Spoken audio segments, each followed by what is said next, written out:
Service in Paducah has issued a severe thunderstorm warning for Crittenden County, Kentucky, northwestern Caldwell County, Kentucky, southeastern Union County in northwestern Kentucky, Webster County in northwestern Kentucky until 2:30 p.m. At 1:46 p.m., a severe thunderstorm was located over Marion, moving northeast at 35 miles per hour.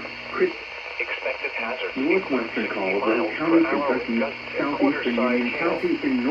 This is a radar-indicated threat. The following impacts are expected. Hail damage to vehicles is expected. Expect wind damage to roofs, siding, and trees.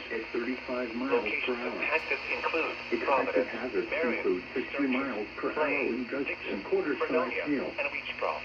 This is a Repeating, a severe thunderstorm warning has been issued until 2:30 p.m. for the following counties in Kentucky: Caldwell, Crittenden, Union, and Webster.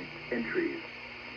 Locations impacted include Providence, Marion, Sturgis, Clay, Dixon, Fredonia, and Beechcroft.